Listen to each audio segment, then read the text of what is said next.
Hello. Welcome back. Welcome back. It's been a while. It has. I was gonna do the Nosferatu, but I didn't do it. Oh, maybe you should wait till Penny comes on and do the No, Nosferatu for I don't Penny. want to. So I am super excited for Parlour Tea tonight because someone that I look up to quite a bit is our guest tonight. So I'm going to not delay that anymore, and I'm going to bring Hospice Nurse Penny up to the stage. Hello. Hi. Hello. How are you?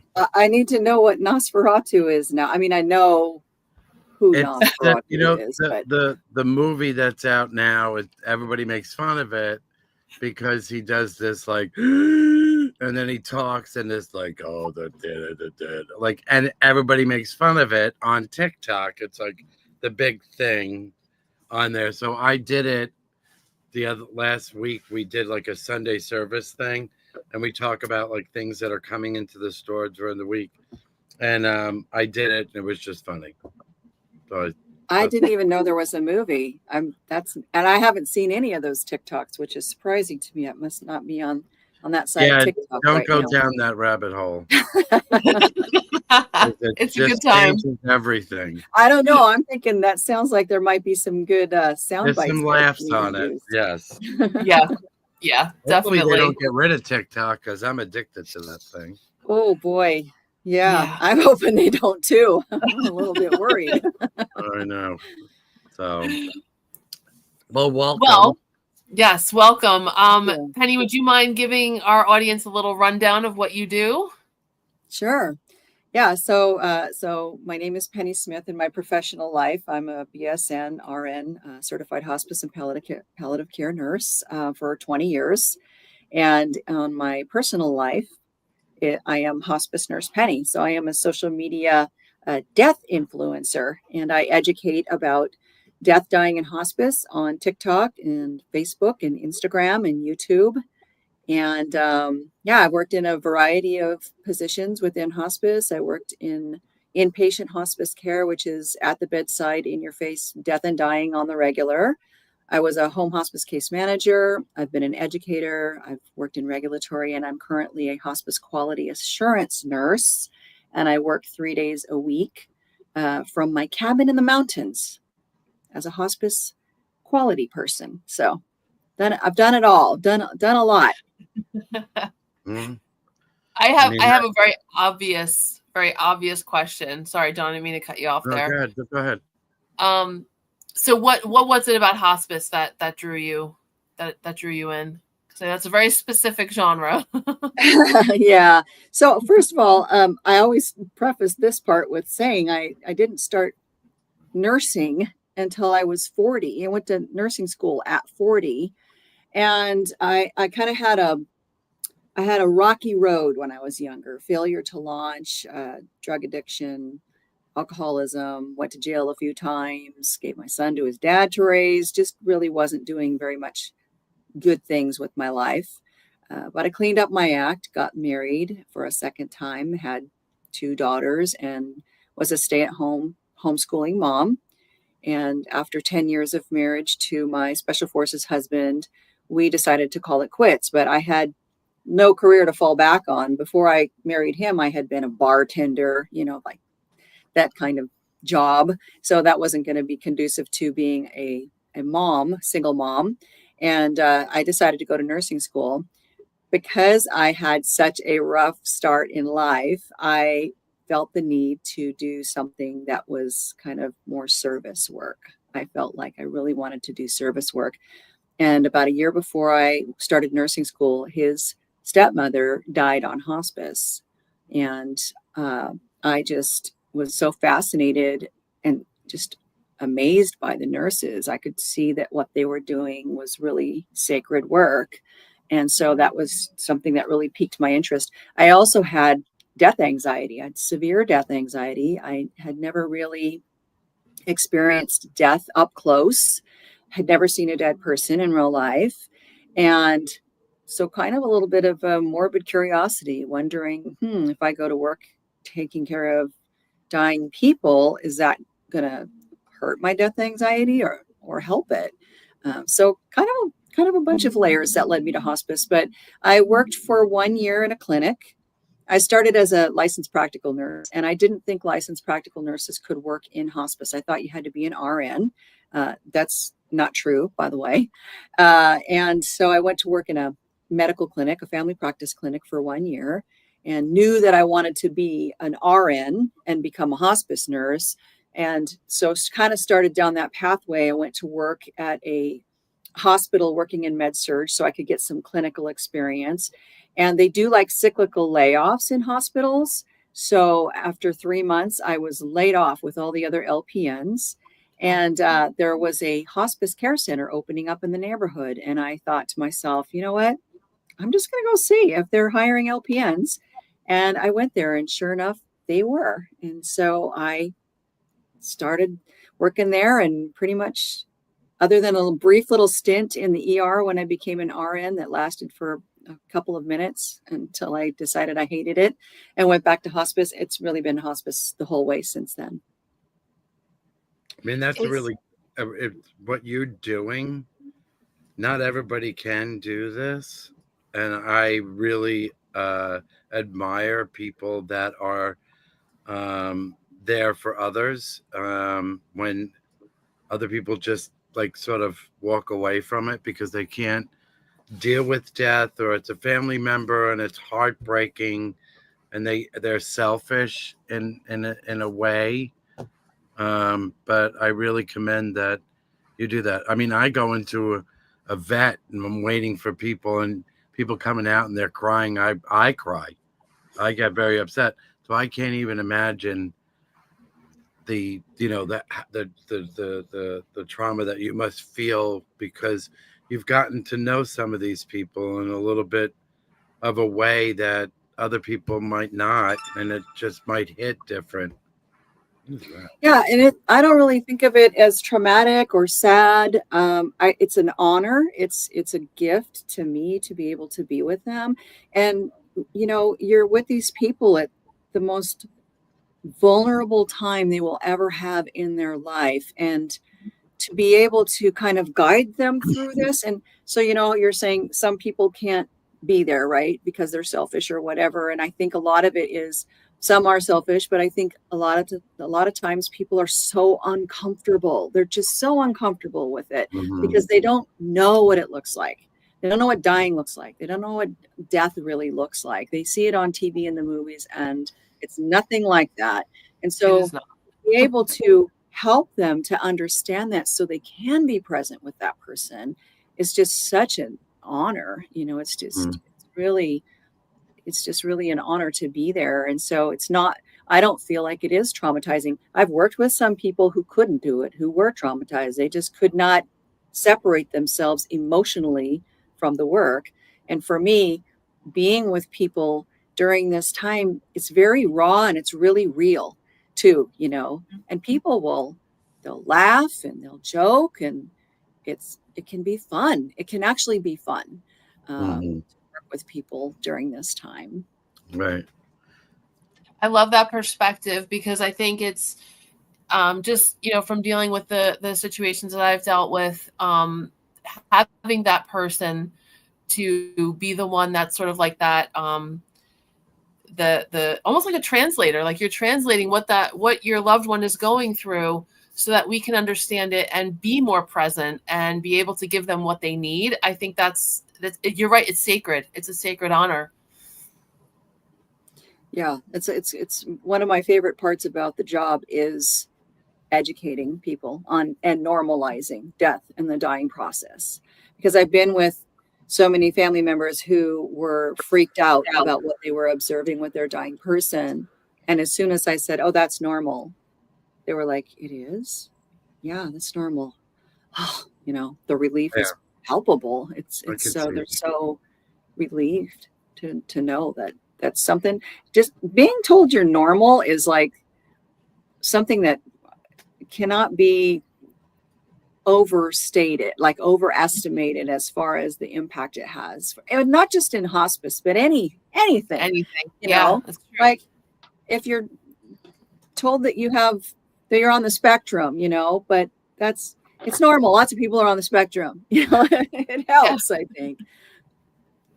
It does help, and I think as a society, we've separated out death so much in the last 100+ years that we don't know what to do with it. We don't know what to make of it. It's almost like it's become this foreign concept, and so many of us don't know how to manage it because of that.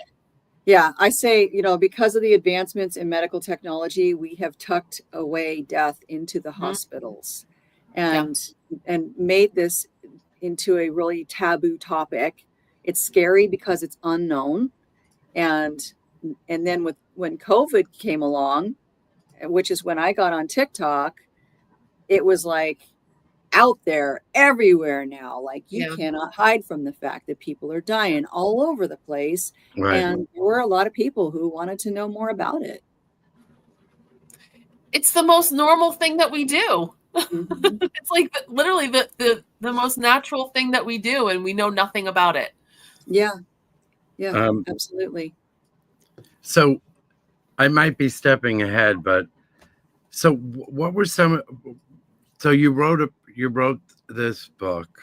What was your reasoning behind it? There's like, what was the influence to sit there and say, you know what, I'm going to write something, and to put it out there, and people could read this thing and maybe manage their grief or their experiences a little different.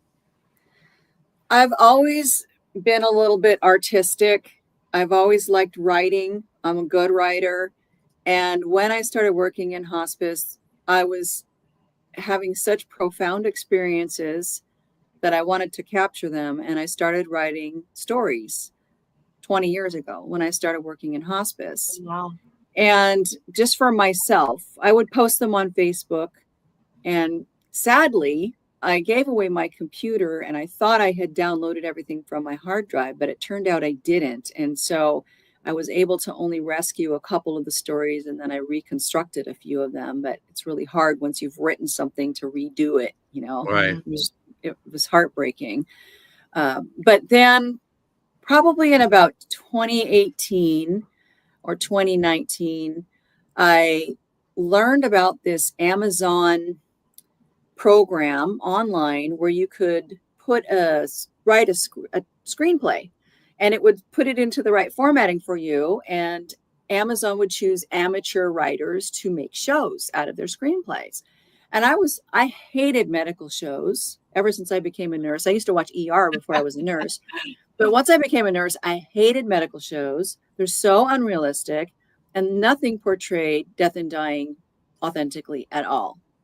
So I thought, well, this would be great. Like if I could do this, it would be awesome. So I started putting these stories into this screenplay thing.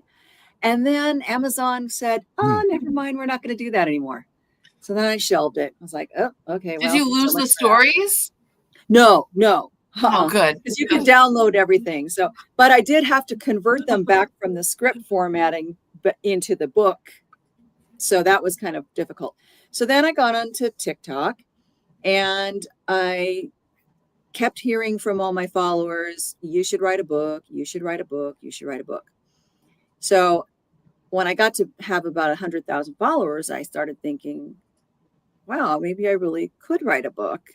But I wanted it to reflect my personality, my life, everything that took me to hospice nursing and how hospice nursing impacted my life and made my life better. I didn't want it just to be, Barbara Carnes, Gone From My Sight book, which is our little blue handbook in hospice. It's printed in 1 million languages. It's used worldwide, and it's the best book ever as far as straightforward information about death and dying. I didn't want it to be that.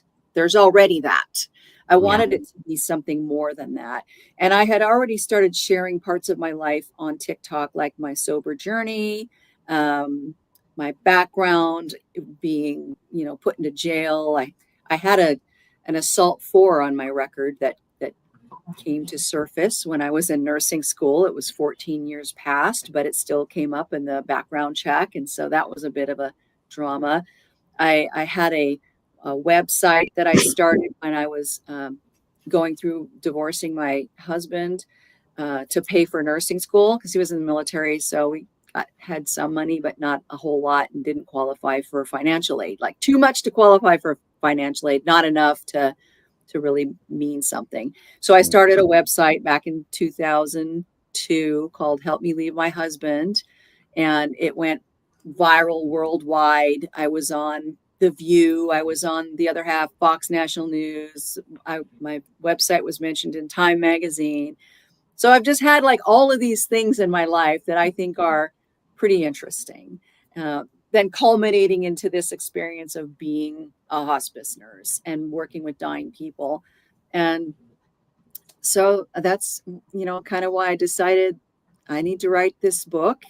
I've been told I was the OG on TikTok for death education, the first hospice nurse actually doing death education, still probably the only one doing it in the style that I do, which is dark humor and trends and lip syncing and dancing. And it's very creative. It's a lot of fun. Thank you. So I just kind of wanted to really make this book just like my personality too, like everything about me, because my base is my followers. And I thought, I know my audience, like I'm Taylor Swift. No, I know what they want. And so to that end, I had to go through kind of a self-publishing route because I was being rejected by publishers who wanted me to write a straightforward book about hospice. And that's not what I wanted to write. And so I had to kind of go a different pathway and just stick to what I know. No, that's okay. The thing is, besides taking out the content of what it is, right? You've been through so much in your life to take something and change it into a positive give back kind of an experience. That's amazing in its own way too, that sometimes people are dealt certain things and it's not necessarily what should define who they are. I mean, you grow and you change as you evolve, which normal people do and should. But it's nice that you've shown that you take things by the horns and you reverted it into a giving positive adventure into this area that no one really wanted to talk about. And I believe that you're right. I get afraid of death. I think of silly things when, you talk about it with people, like who's going to come to the thing? What are they going to play music? Like stupid stuff. Like, I don't know. That's why you should have your stuff planned out, John. Exactly. You need your wishes planned out, and we're going to talk about that. Yes. I think that, I don't know how if everybody else feels like that, but when you were younger, you're like, oh my God, I can't believe that you're 50 something years old. Like, and then now I'm going to be 56 and I'm like, ugh. It's not as old as you thought it was. I have a whole theory about like death anxiety and why it starts, and that it starts in our 30s usually, because that's when we finally have no more things to look forward to. Like we're looking forward to starting kindergarten. We're looking forward to every summer break. We're looking forward to turning 13, so you're a teenager. Looking forward to turning 16, so you can drive a car. 18, graduating high school, getting married. And then all of a sudden it's like, now I'm looking forward to dying. That's the next thing on my list. Like there's no big things left, and that's when that death anxiety starts. That's my story. So, and I'm sticking to it. With that snippet of the death anxiety thing, and I believe because it makes sense, exactly what you're saying.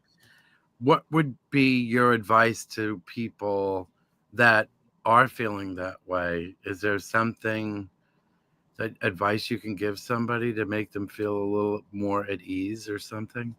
Yeah, immersion therapy. Learn about death, talk about death, get in the conversation. I've had just countless people who have commented on my videos, sent me DMs, emailed me and said how much I helped them with their death anxiety through my videos. getting to a place of accepting death allows us to put it behind us and focus on our life instead of worrying about death. It is going to happen. It is what it is. We have no control. I could walk out of here today and get struck by lightning and be dead. That's it. It's going to happen. And thinking about it is not going to change that. Like perseverating on that isn't going to delay it, nor will talking about it make it happen faster. And so honestly, when I first started working in hospice and started really getting over the death anxiety, for me, it was there was layers to mine because I was not raised with any kind of a religious belief. So I had no concept of afterlife. So I worried about what's going to happen after I die. And then working in hospice, and I would see people deathbed visioning, which is really common. People at the end of life. Yeah. And I'm talking weeks before their death, when they can still tell you what they see, will vision their deceased loved ones and pets even. That helped me to kind of like form a belief about what I think happens after we die. And so that's what I thought was really alleviating that death anxiety for me. So I went along for years and years working in hospice. And then I went into this quality role and I stopped doing patient care. And then after a while, that anxiety started creeping up in me again. And I thought, wait, what is it? Is it because I'm not seeing these people visioning anymore? I'm not connected to death anymore. And that's how I felt, like I'm not connected to it anymore. And then I get on TikTok and I start talking about it again. Like I did education at work with my colleagues, teaching them about the dying process and stuff. But on TikTok, it's like every day I'm talking about death and dying to all of these people. And it went away again. And that's when I realized you don't have to work in hospice to get rid of your death anxiety. You don't have to witness deathbed visions to get rid of your death anxiety. You just have to be willing to accept that it's going to happen. I agree. I have to tell you, I don't think that I know any of us talk about this. It's only talked about when someone's hello, do you talk to me? Well, lately, but like when someone's loved one has passed on or is going through some of the things that people that need to be a part of hospice, that's when people talk about it, or a near-death experience. And then I do believe that when people talk or discuss these things, they're like, don't talk about it, you'll jinx it. Don't talk about like yes. And that's just, and people like, in certain nationalities, they're like, don't bring it up, don't talk about it. It's a cultural no matter taboo. what it is, you're gonna get don't it. Like, use the D word. Let's call it something else. Let's say passed away, because then we can just brush over it. I do not like passed away. I feel like passed away is so dismissive. And I was talking to somebody who works in grief counseling. I had made a video about using the terms death, dying, died, dead. It's not going to make it happen faster. You can say it compassionately. You have to say it to people who are facing it sometimes, because they can't see the forest through the trees. They're so stressed out and emotional. You can't just say, he's passing away. It's like, what? So using those terms. And she said, using the words lets somebody know that you are willing to go there with them. Absolutely. When you say to somebody, yes, I am so sorry, I heard your brother died. I am not mincing words. I'm not just like, oh, I'm so sorry, I heard your brother passed away. Let's talk about something different now. It's like, I'm going to go there with you if you need me to. And you're in the trenches. Yep, exactly. I think it's so important so to your point, Genevieve, John talks to you about death, but is he really present for that conversation? No. Or is it like just enough to placate and move on? You know what I mean? Like, are you really in the conversation? And that's hard. That's hard for a lot of people. And I get that. I mean, I have a big background. I mentioned to you before, I work with animals, and I have a big background with grief counseling with people who lose their pets, which I know is completely different from losing a human. But there's a lot of triggers in there that unresolved grief for people you've lost can be brought back by losing a pet in an instant.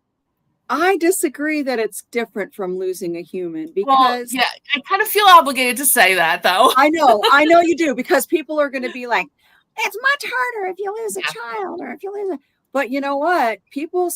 Our pets are our family, and grief is grief, and loss is loss. And, you could lose your car, it gets totaled, and you can grieve over that. That you could say is not the same as a person dying, but it's grief. It's still grief. And Right. grief is It's grief. someone that you've devoted time, effort to help them. They've been there in your, in the good times, the bad times, crying, scared, running, playing. They're just as emotionally attached to you as you are to them. So sometimes I believe when people say that sometimes animals are better than people. I do believe that sometimes. I really do. Too. Well, and also, Genevieve, like what you're saying, triggering, right? It's regrief. So my dad died, and then 6 months later, my mom had to have her elderly dog put down. And so now she's grieving, and she's like, why am I grieving so hard over this dog? It's because it's bringing up the grief that you already had over dad dying. So regrief, you just you're piling on to the grief. And so it's not unusual for somebody to actually feel like they're grieving. I've heard people say that. I felt like I grieved more when my dog died than when my spouse died, or when my mom died, or whenever, because it's compounding the grief. It's like layering it. But it's also one of those losses too that oftentimes people will gloss over it. They'll say, "Oh, well, just get another dog. Yep. Get another cat. You'll be." They do that with people. They'll do that with people. Yeah. Give it some time. Do. You'll get beyond it. It'll be fine. At least in a better place. The at leasts. I can't with the at leasts. Yeah. But the thing that really is sort of like not shocked me, but like takes me back a little bit, is how much that journey changes. How much that journey changes you.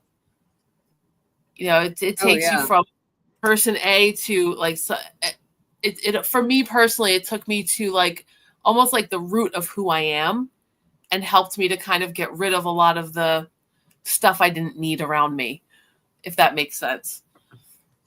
Yeah, absolutely. I think that it was a taboo.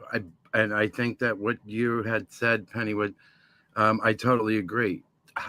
TikTok has become an inspirational, a connecting to people that you never would have met somebody, and then there's a lot of people, and that have become great friends, or like there's a common kind of like acts of whatever they've done, either singing or dancing or whatever. But because of COVID, when we were all focused on something brand new, and people lost loved ones, I am one, it was sort of comforting, to know that there were other people feeling this emotion of loss, but being nervous and scared that when they walked out of a door, they didn't know if they were going to come home or say anything to someone that they loved. I mean, I wrote letters to people just in case anything happened. Here was letters to say what you meant to me.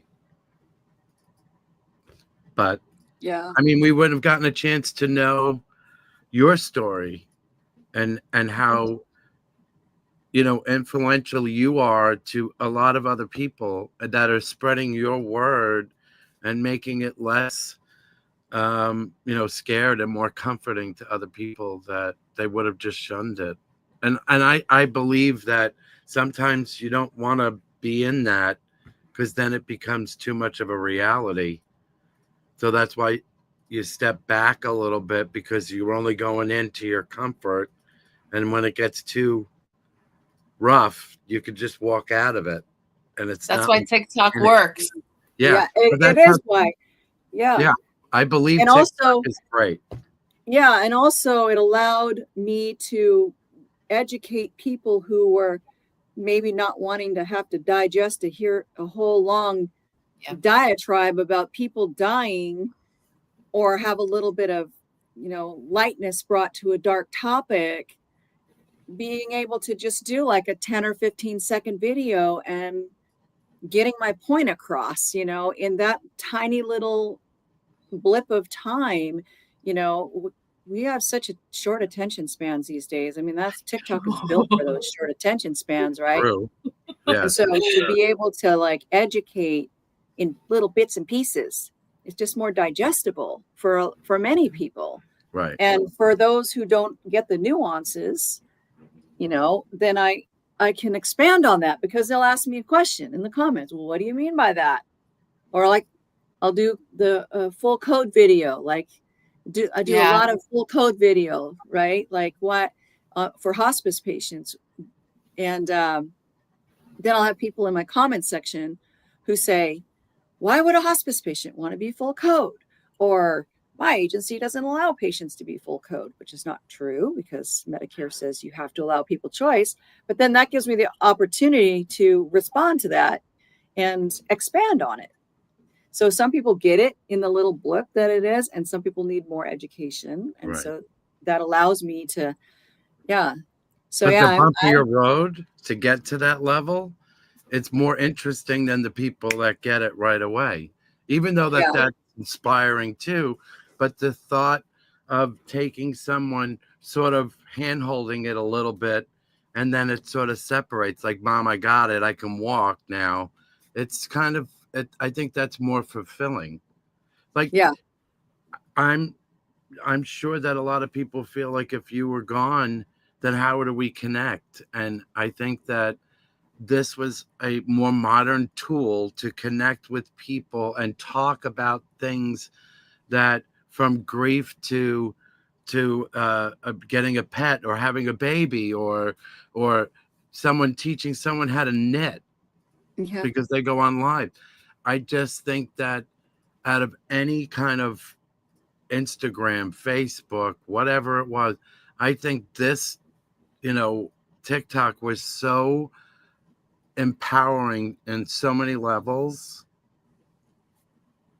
People are doing things that they've either came from abusive homes and has moved on. They finally realized that there were other people that were trans and going through things, and there's gay and bisexual other individuals, that they're not stuck in these little towns, but they've connected, and they've, we're always about putting people down to a point, but I think that it was very uplifting to know that when you had two people that sucked, there were 40 other people that were trying to lift somebody up. Yes, that's so true. It's funny because just before, while I was sitting here in my little studio waiting to come on, I was going through some Facebook comments, and there's so many like hateful trolls out there that like to leave their opinions and their nasty comments. And a lot of the times I don't even need to respond, because there's 20 other people who have my back, who are responding for me, And so it's true. Like you might have a couple of negative people, but the positive response is, overwhelmingly greater than the negative. The negative still sucks, but it is nice to have the support and to have the validation that what I'm doing is the right thing to do. Right. The other thing that I really appreciate too about the way that you present and the way that your content goes is that it's a heavy topic. Everybody knows that. It's probably the heaviest topic that we get into. But showing it's fun. if that makes sense. So it's Yeah. sort of like, I think it's fun. well, yeah, I mean, it is, and it's entertaining. So it shows that, like, to me, death isn't like this, the Grim Reaper with the creepy thing. Death can actually be a celebration too. Mm-hmm. And Yeah. in some cases, it truly is. And for me personally, I feel like it's a graduation. Like, we graduate to our next level, and that should be celebrated. Yeah. And it can be I like beautiful. yes, it can be absolutely beautiful, heartbreaking, but beautiful. Yeah. Always sad. I always say it's going to be sad. There's nothing I can do to take the sadness away, but I can help you to understand what's happening so that you're not scared. Yep. It'll be sad, but it doesn't have to be scary. And it's okay when there's moments where you don't feel sad. It's okay to laugh sometimes about it. I do believe that's a part of grief. I do believe that's a part of grief.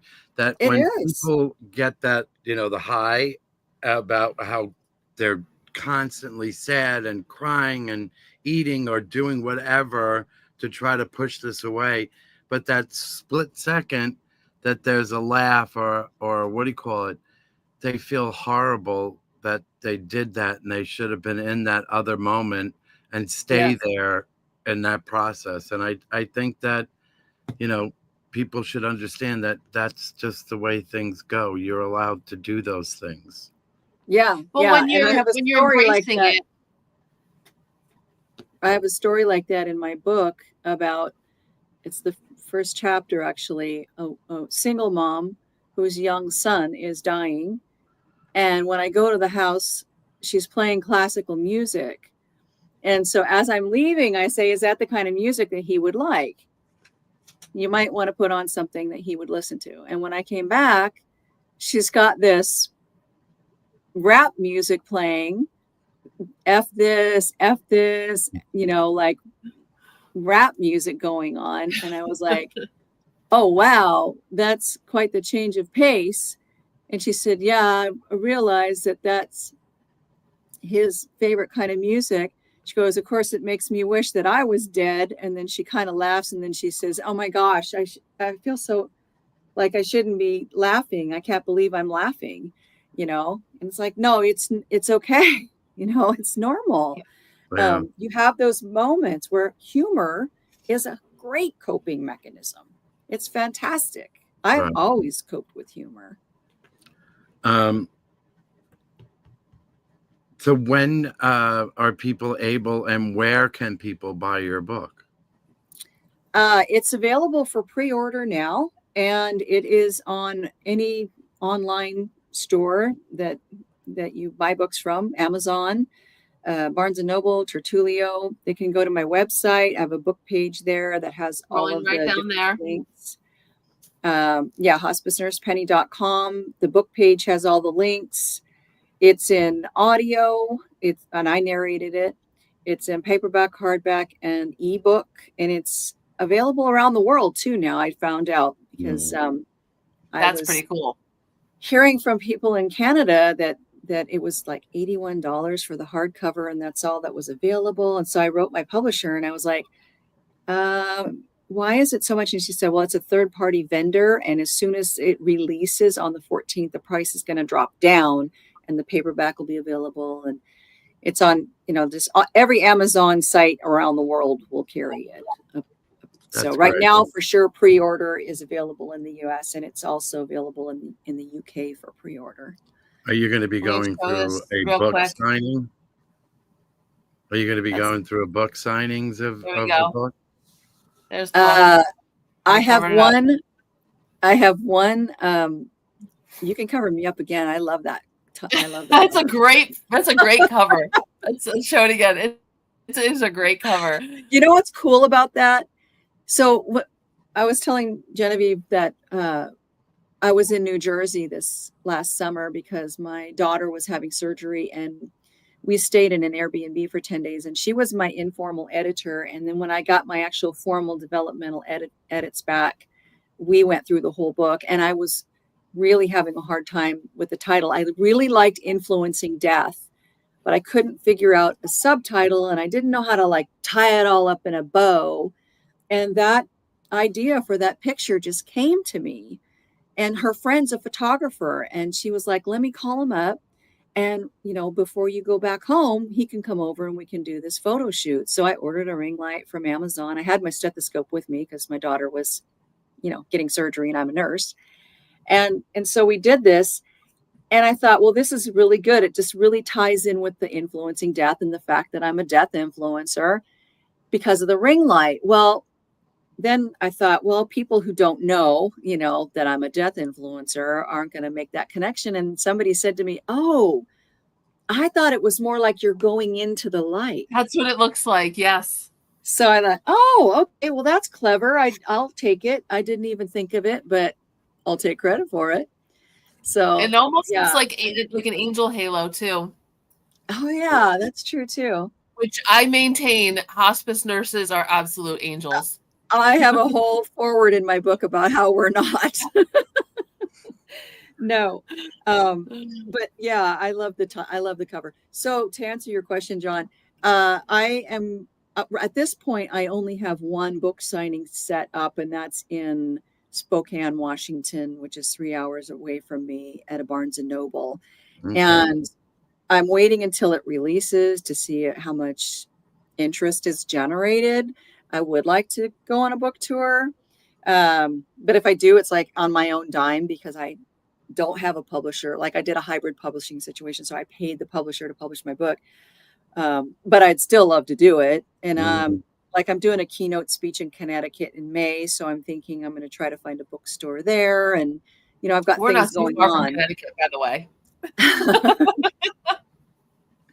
I know. I lived in Connecticut for a while, for a hot minute, but I would like to do like a book tour. I would like to do that, but I don't know. We'll see. I think that it would be really very interesting because I believe that it is definitely, besides the book and people reading it, I mean, it is a topic of discussion that I think people would be a little bit more open to hearing. And I'm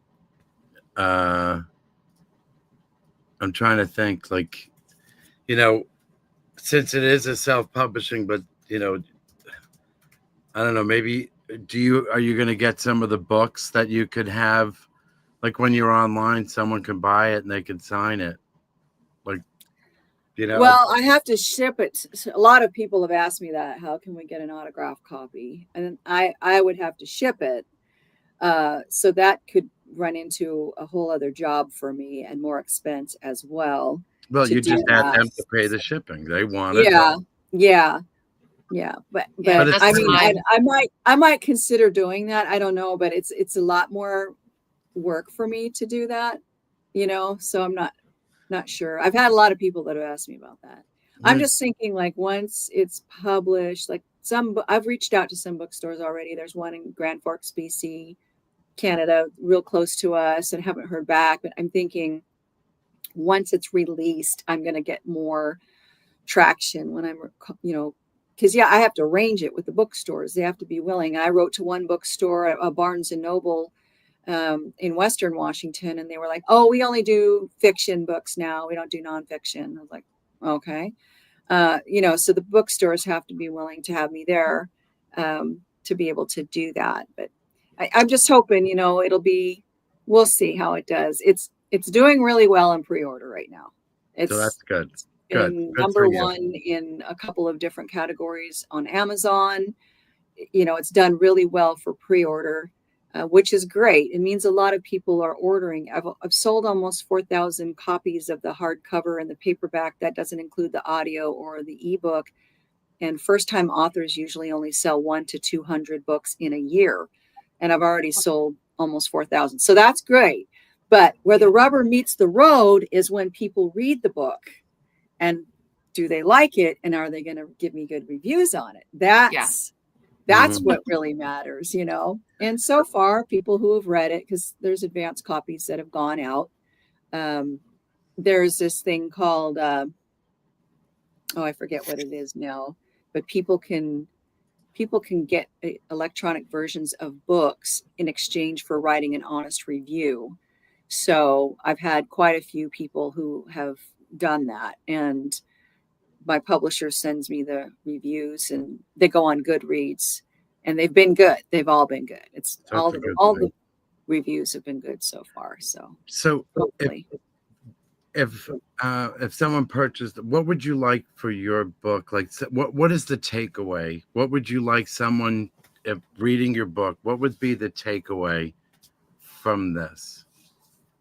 To be inspired to live, to really live fully and enjoy life, and to not think that the things that you did in the past that were maybe not great define you as a person. Like you can do bad things and not be a bad person. Absolutely.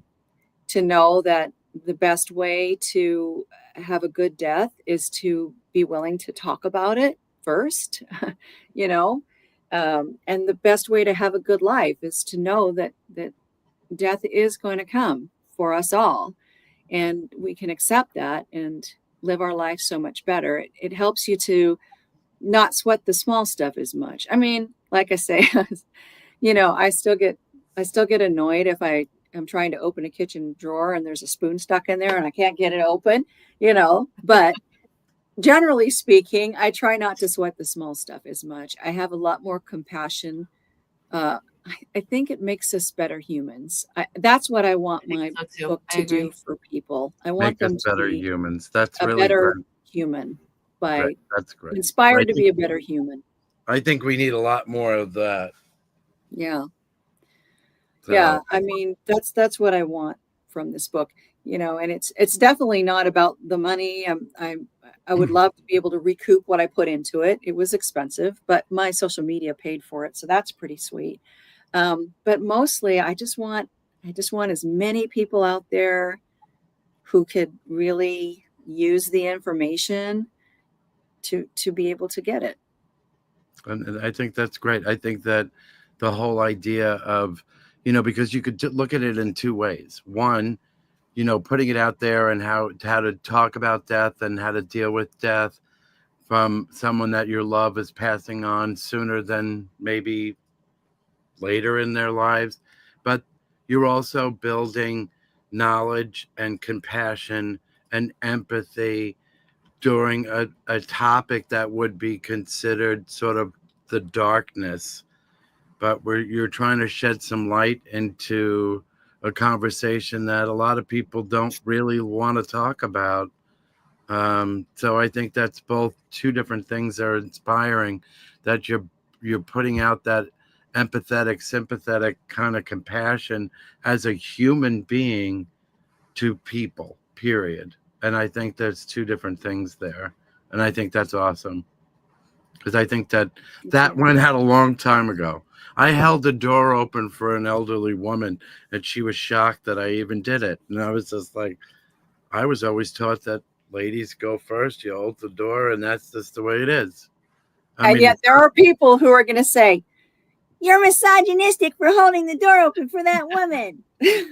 Sorry, you better hold the door open for me, John. That was kind of the gist of these comments on my Facebook, because the video that people were commenting on is one where I am saying I walked into a room of an atheist patient and somebody's praying over them. So I asked them to leave.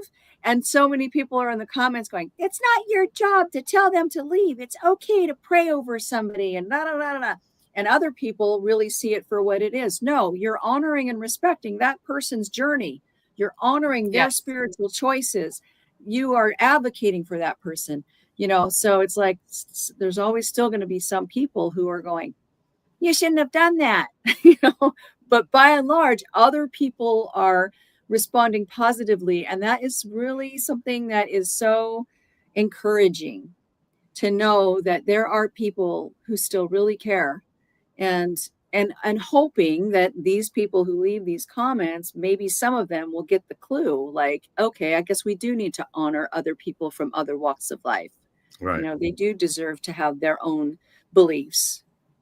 I think that's awesome. I really do. I think that what you do and how you did this with the whole concept, I think it's in its own way because of the lack of. I think it is pretty trailblazing, you know, to its, to a point. It really is. It's tackling something and stomping on it and making it not so taboo.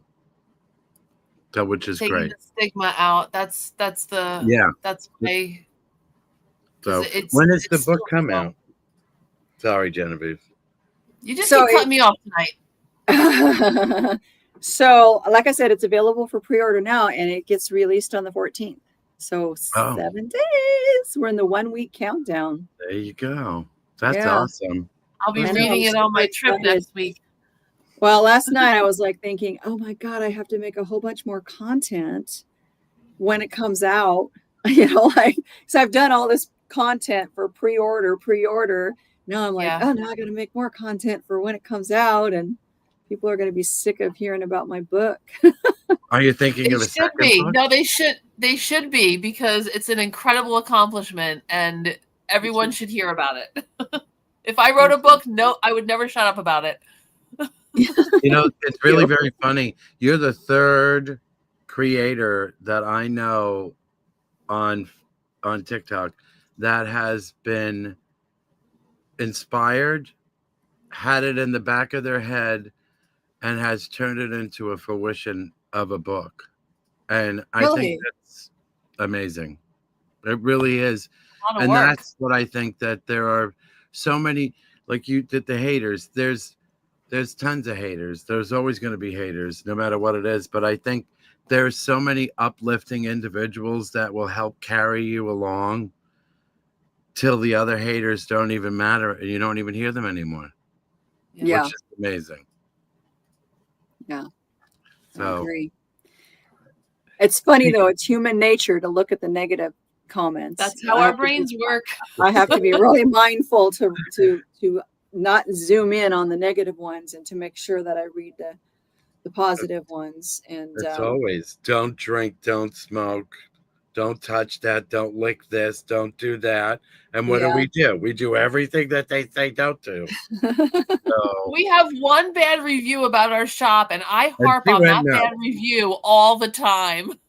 She went nuts, and I Everyone was else like, is 5 who stars. cares? Who cares? Doesn't matter. I know, it's the same way. So I was like telling you about this, where people can get the book and then write a review.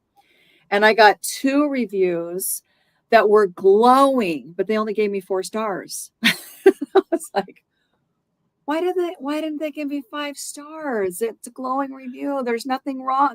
There was nothing wrong, but they only gave me 4 stars. Why did they do that? Well, maybe they did it, and then somehow it went and moved when they sent. I don't know. It still shows 5 stars on Goodreads, so maybe they're averaging everything out. There's enough 5 probably are. stars to show That's 5 stars. No, you can't But, change. You can't change someone else's perception. yeah. And I hate to say this, but ignorance is bliss. And if they want to live in the bliss, go right ahead. Because this, in my opinion, I thought we were put on this earth to evolve into better, greater people. Mm-hmm. And if someone else is on the floor, you're supposed to pick them up, not walk over them. And I think that's awful. So, yeah, absolutely. And I think people are miserable. So let them be miserable. If you don't even acknowledge it, they go away because that's what they want.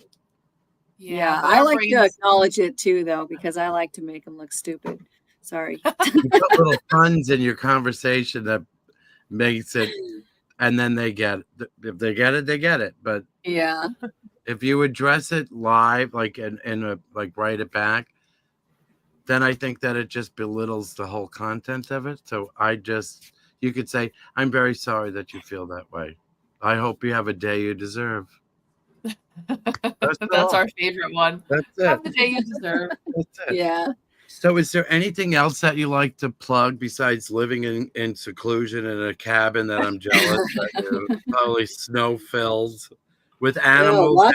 I was lucky to be able to drive. I had to do a podcast yesterday. I had a podcast in the UK, and then I had a interview with an Irish newspaper. I had to do them from home, because wow. we had a tree that fell across the driveway and we have snow. And then this morning my car wouldn't start. I never even thought to start it in the last week or so when it's been very cold. So then we were having a heck of a time getting my battery going again. But I made it down here. Now I get to go to the only store that's in our town and see if they have any ice cream after all of that. I think you no, definitely deserve some ice cream. Yeah. As far as plugging, yeah, I'm on the social media channels. I'm on TikTok if they still exist, Facebook, YouTube, Instagram, Hospice Nurse Penny on all of the platforms. I always encourage people to follow me on as many platforms as they go on because of the nature of the algorithm. You won't see all of my content unless you're actively searching for it. So if you're on more platforms, you're more likely to get my content. Because what TikTok doesn't show you in your feed, you might see on Instagram. And then I also have a podcast. It's called Death Happens, An Insider's Guide to Dying. My partner is a veteran hospice social worker, and that's been pretty fun. So that's available on YouTube and Spotify, Apple, iHeart, all of the podcast stations. So all that information can be found on my website, hospicenursepenny.com. Nice. Excellent. Thank you. And we'll share the links to your Instagram and Facebook in the comments for this video so people can follow. We get a lot of people watching it Afterwards, yeah. Afterwards, so we're not as we're trying. we're not at the 2 million mark yet. But the best part of the whole thing is we have fun doing it. Yeah, that's the best part. People that we enjoy, topics that we like, and I'm sure that there's other people out there that get the opportunity to say, you know what, I was thinking that too, or I like that too. We just go on and talk. People listen, they listen. We're not out here making money off of it. We're just doing it because it's fun. That's the important thing. As soon as it stops being fun, it doesn't work anymore. Yeah. We get a chance to meet people like you, and I have to tell you, I think you're lovely. So I appreciate you coming on. Thank you. I do too. This was a highlight for me. She was so excited about this. I was. I told you I definitely want to know what you think of my book after you read my book, Genevieve. I will. Definitely. I'll be messaging you. Yes. Great. Well, thank you. Just about in an hour. Yes. Thank you so much. And thank you for doing what you do, taking away that stigma and helping people. I know that it's significantly helped me over the last year and a half. So I appreciate that. Thank you. Thank you for saying. But I appreciate the best part of doing what I do is hearing feedback from people like you who have had to go through it and it made their experience better. Yes, it did. Thank you. So thank you very much for coming on. I appreciate you. I wish you nothing but success with the book. So, I mean, we could post something out. I mean, we're building it. TikTok, we're not a lot, but that's a whole other line. It takes a while. I've been at it for almost 5 years now. So, yeah. Good night, Mom. Mary. But on like Instagram, we're getting up there. We're like a little over 1,500. But we'll post something on there. Yeah, we'll definitely. And I'll post my review. Post my review of the book up there. Excellent. Thank you so much. I hope let her go get her ice cream before. Yeah, I gotta get my ice cream. Okay. Thank you so much. Oh, I'm probably going to try to get some rainbow sherbet if they have it because we're into rainbow sherbet floats right now. All right. Rainbow sherbet and 7-Up. So good. I got to try that. All right. Well, thank you. I hope you have a good night. And everybody, thank you very much for watching, Parlour Tea. See you next week. Thank you. See you next time. Bye now. Bye. Bye.